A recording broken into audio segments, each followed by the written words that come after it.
Tina, come home. There's nobody mad at you. My arms are open. The stairs don't look like much. A narrow flight in a terraced house on Grattan Street in Youghal, County Cork. The kind you walk past without a second thought. But for 6.5 years, something is wrong with these stairs. The plaster on the side is too fresh. The brick beneath it is too new. And at the base of the floor, the concrete is a slightly different shade from everything around it. A rectangular patch, newer than the rest. If you know what you're looking for, it tells you everything. Nobody looked. Not for a long time. Richard Satchwell walks those stairs every day. He climbs them, descends them, and each time his shoes meet the floor at the bottom, he steps over that patch. He gives interviews from this house. He weeps from this house. He looks into television cameras and tells the country that his wife has left him, that she walked out on a Monday morning with 2 suitcases and 26,000 euros in cash and simply did not come back. He doesn't understand it, he says.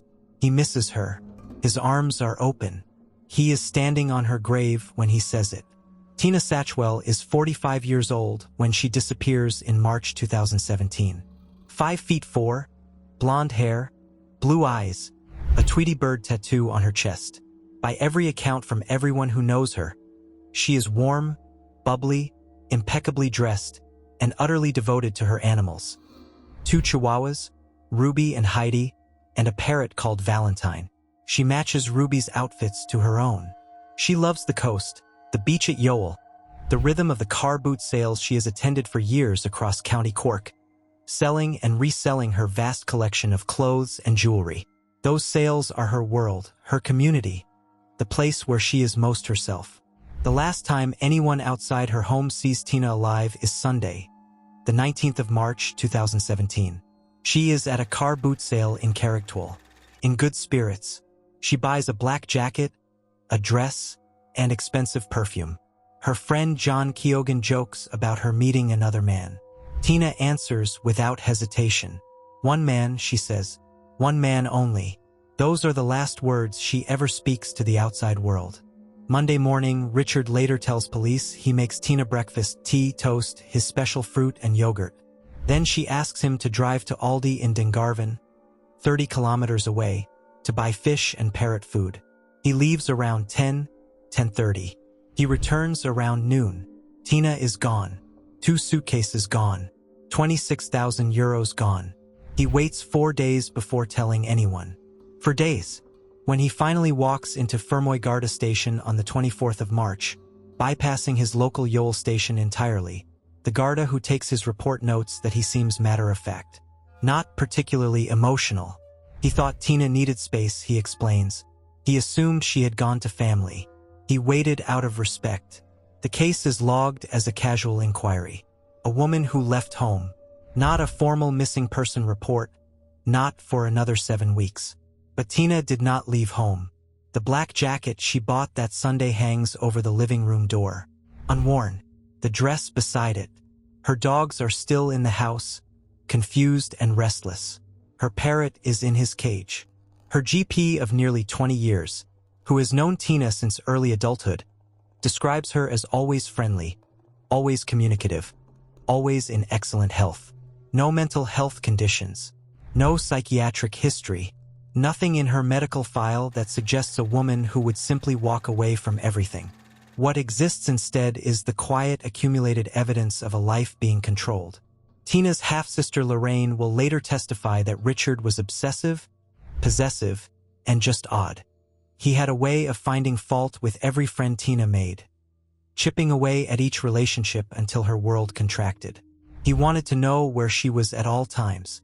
Tina told Lorraine she felt trapped. She said she could never leave because he would follow her to the ends of the earth. He runs her baths 7 nights a week.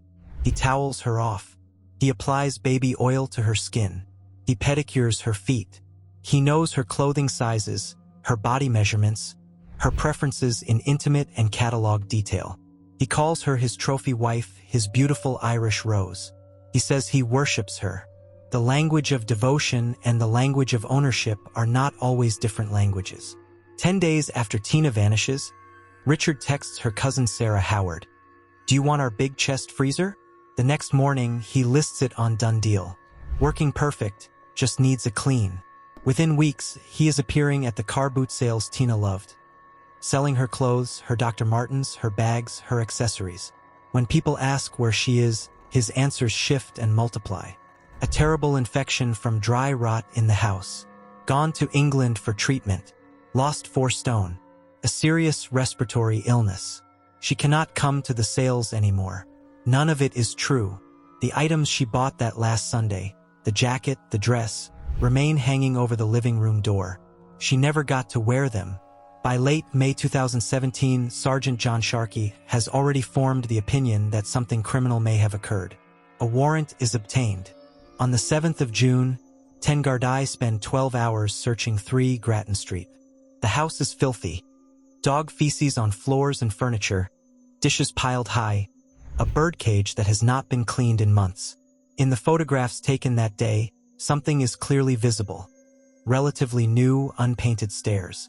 Fresh plasterboard on the side. A new red brick wall beneath the stairwell.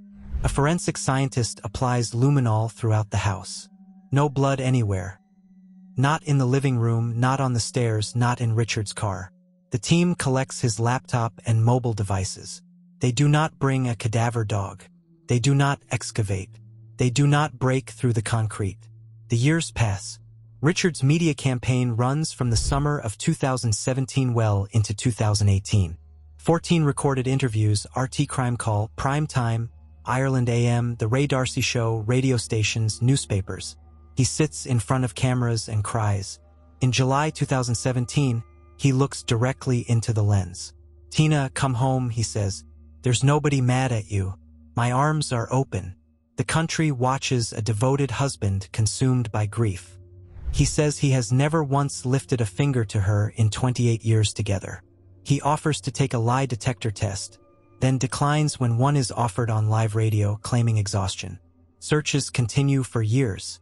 Yowell Harbor, Scrubland near Golf Links Road. 40 acres of woodland in Castlemartyr, with 60 Gardaí, Army engineers, cadaver dogs, and a no-fly zone.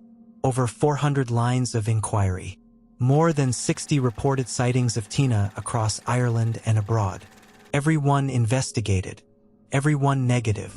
In August 2021, Superintendent Anne-Marie Toomey takes over the investigation, her first time as senior investigating officer.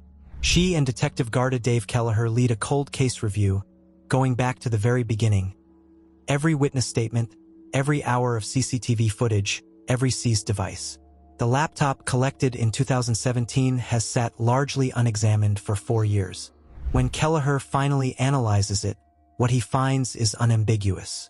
On the evening of the 24th of March 2017, the same day Richard reported Tina missing, someone searched for quicklime at 9 minutes past 9. They watched a YouTube video titled "Quicklime and Water Reaction." Twice. Quicklime accelerates decomposition, suppresses odor. It has been used in mass burials throughout history. The search is time-stamped. The search is logged. Mobile phone location data breaks Richard's story open entirely. CCTV from Yowell Post Office places him collecting social welfare at 11:10 on the morning of the 20th of March. Not in Dungarvan as he has always claimed, but in Yowell, minutes from his home. Location data shows him returning immediately afterward and remaining there for 100 minutes. His entire account of his movements on the day Tina disappeared is a lie. In September 2023, forensic archaeologist Dr. Niamh McCullough submits her report. She notes that in domestic homicides, female victims are typically disposed of within 1 kilometer of the family home. She flags the structural changes at 3 Grattan Street as significant red flags. She recommends an invasive search using ground-penetrating radar and cadaver dogs. On the evening of the 10th of October 2023, excavators and a full forensic team arrive at Grattan Street. Richard Satchwell is arrested at 5 o'clock on suspicion of murder. A Springer Spaniel named Fern is brought inside. She moves through the rooms and stops beneath the stairs. The linoleum is lifted. Beneath it, a rectangular patch of different colored concrete. Newer, darker at the edges. The jackhammers break through it. At 64 centimeters, they find black plastic sheeting. Excavation halts immediately. The forensic archaeologist is called. The next morning, a human hand. By the 12th of October, the excavation is complete. At noon, Richard is rearrested at a bus stop in Yowell. That evening, he is charged with murder. His response, delivered quietly, guilty or not guilty. Dental records confirm what everyone already knows. The body beneath the stairs is Tina Satchwell. She has been there for 2,396 days.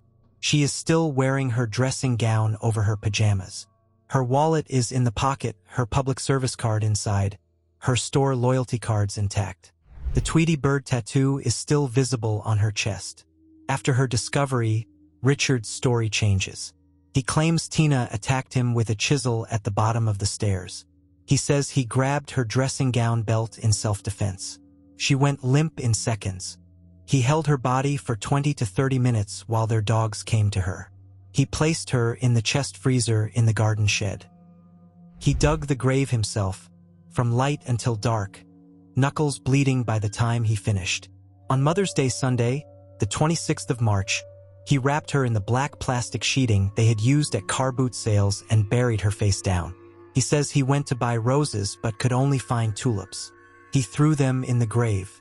They were never found. He says he placed her wedding ring in her robe pocket so she would know, he says, that the hand that killed her was also the hand that loved her. The ring was never found either. His trial opens in late April 2025 at the Central Criminal Court in Dublin. 23 days. More than 50 witnesses. The prosecution describes him as an arch manipulator, shamelessly brazen to the very end. The jury watches 14 clips of his media appearances played one after another. The tears, the trembling, the declarations of love, knowing now what lay beneath the stairs in every single frame. Richard does not take the stand. On the 30th of May, 2025, the jury returns. Unanimous. Guilty of murder. He is sentenced to life in prison. He shows no emotion. Behind him, Tina's family weeps. Outside the courthouse, her cousin Sarah speaks into the microphones. Tina was kind, loving, and gentle. She loved her animals the way they loved her. Over 200 people gather in Yowell on the night her remains are found. Many bring their dogs, in tribute to a woman who never went anywhere without hers. Half of Tina's ashes are buried with her brother Tom, the loss of whom had quietly devastated her. Half are buried with her grandmother Florence, the woman who raised her as her own, who loved her without condition, without control, without cost. She is where she belongs now. What makes this case impossible to set down is not the act itself. It is the stillness that followed. 2,396 days of interviews, tearful appeals, and performances of grief. All while he knew exactly where she was. Richard Satchwell bet everything on the idea that if he maintained the lie with enough patience and enough polish, the world would eventually stop looking. He was very nearly right. But Tina was found because someone refused to stop. Because a cold case review team went back to the very beginning and looked again. Because a laptop had been waiting. Because a dog named Fern walked into a sitting room and knew. If you believe that keeping looking matters for Tina, and for every name that hasn't yet been found, subscribe. There are other cases, and some of them are still waiting.